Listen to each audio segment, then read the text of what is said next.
Welcome to Animal Stories for Kids. If you like our stories, please give us a 5-star rating, subscribe to our podcast, and share it with your friends and family.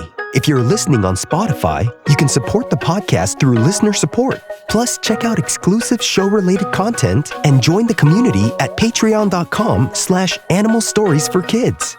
And now, it's time for our story.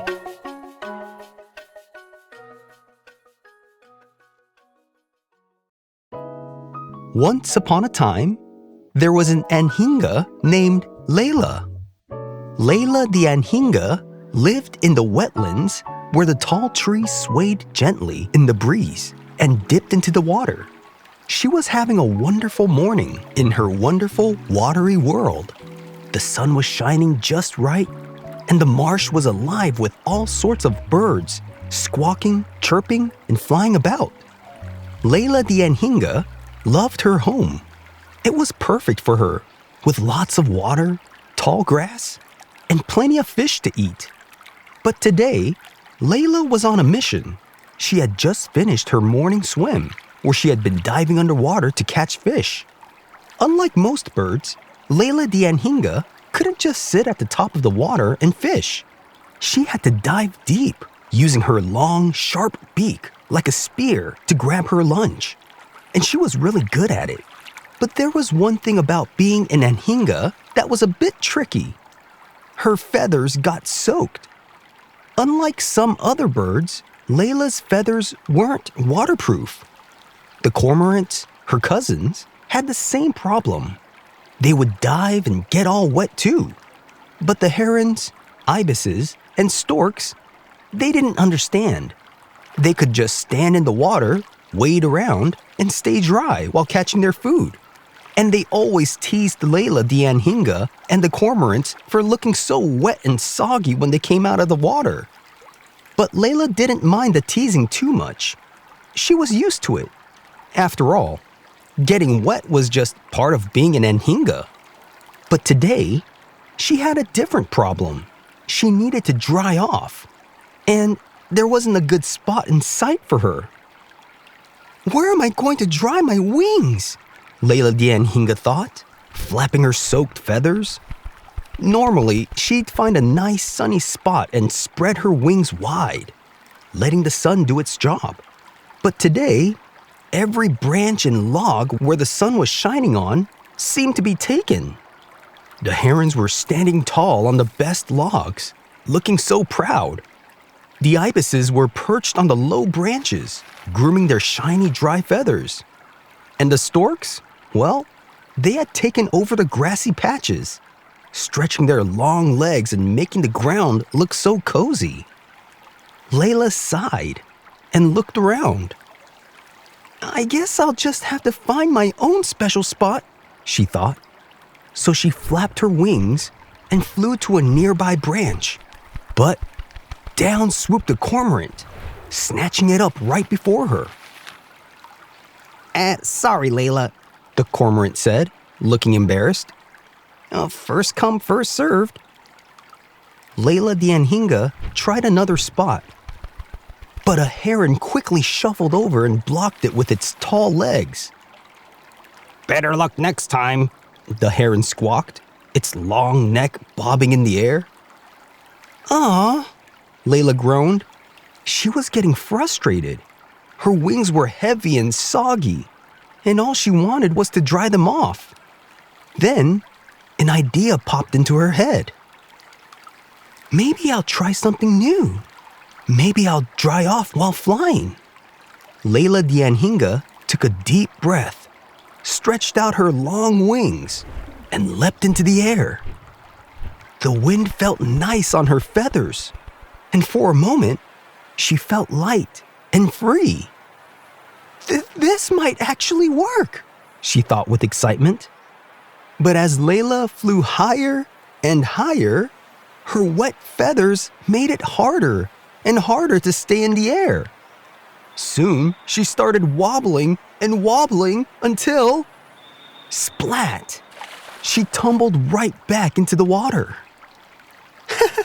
"Oh no!" Layla the Anhinga laughed as she splashed down.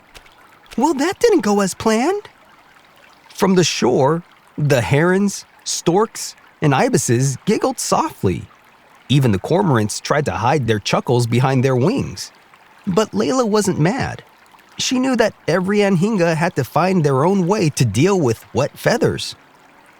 Determined to find a spot, Layla the Anhinga swam to the edge of the marsh, her long neck poking up out of the water like a snake.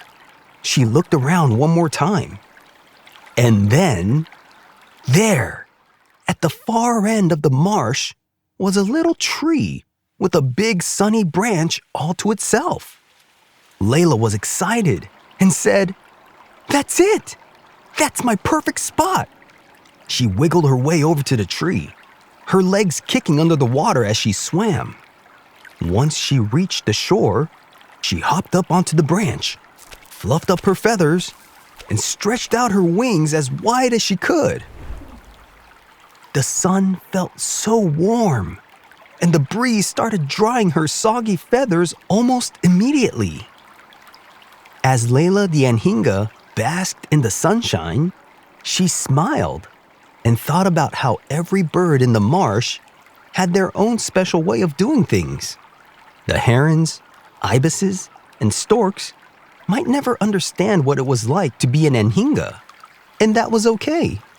She didn't need to be like them. She loved being an Anhinga. She loved diving for fish, swimming with her head poking out of the water like a snake, and even drying her wings in the sun. It was all part of who she was. Just as her feathers were finally dry, one of the young cormorants flew over and landed on the branch next to her. "Hey, Layla," the young cormorant said, all shy. "that was a pretty funny fall earlier. But this is a great spot you found. Mind if I join you?" Layla the Anhinga chuckled and scooted over a little. "Of course! There's always room for a friend."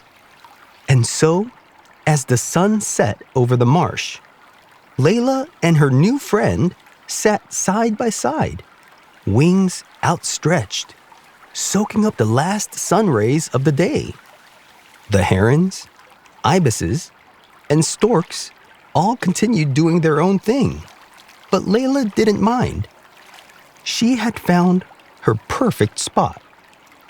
And she knew that no matter what, being an Anhinga was just right for her.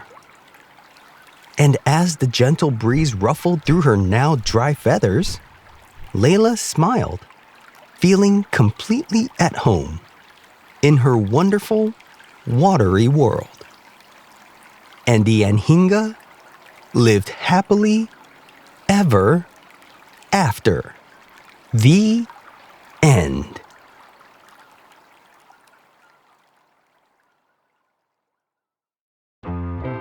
The Anhinga is sometimes called snakebird, darter, American darter, or water turkey.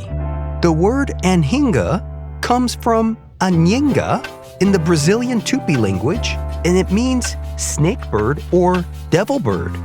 Anhingas don't have nostrils, but breathe through their epiglottis, which is a small flap in their throat that prevents food and water from entering their lungs. The Anhinga is in the darter family, which are tropical water birds in the family of Anhingidae.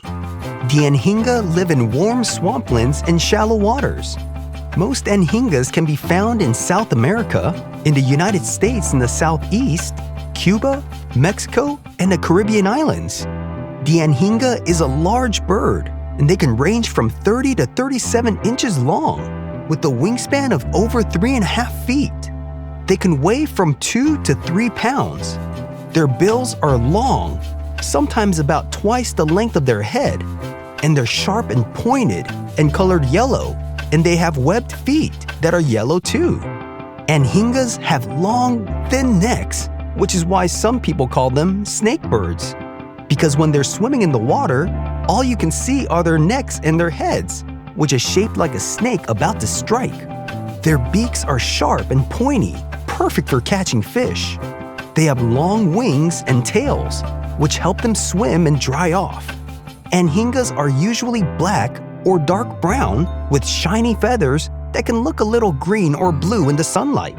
The males are darker, while females are lighter and have brownish necks. Anhingas love living in wetlands like marshes, lakes, and rivers, and swamps. They enjoy being near water, so they can dive to catch fish.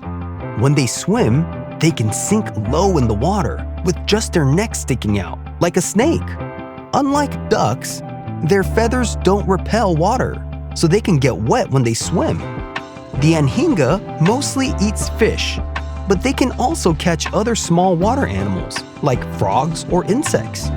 They use their sharp beaks to stab or grab their food. After they catch a fish, they flip it in the air and swallow it head first. Sometimes the fish can be stuck on their sharp beaks, which they need to pull it off from a rock or something else before they eat it. Anhinga's feathers are not waterproof, which means they get soaked after swimming. They love to sit in the sun and spread out their wings to dry. You can see them perched on branches or logs with their wings wide open, kind of like they're showing off. Anhingas are cousins to cormorants, who also dive and get their feathers wet. Other birds like herons, storks, and ibises live in the same places as Anhingas, but they don't dive or swim as much. Anhingas don't really mind sharing their home with other birds. Anhingas build their nests in trees or bushes that are close to water. The mother and father Anhingas take turns sitting on the eggs until they hatch. The baby Anhingas are fed by their parents until they're old enough to fish on their own. Anhingas help keep fish populations balanced by eating small fish. Anhingas are a part of the wetland ecosystem, which means they help keep their home healthy. Have you seen a real-life Anhinga before? If you have, where did you see it? If you want to write to us, ask your parent to email us at animalstoriesforkids@gmail.com and tell us what you think of our stories. We would love to hear from you. Thanks for listening to Animal Stories for Kids. If you like our stories, please give us a 5-star rating, subscribe to our podcast, and share it with your friends and family. If you're listening on Spotify, you can support the podcast through listener support. Plus, check out exclusive show-related content and join the community at patreon.com/animalstoriesforkids. Until next time, bye!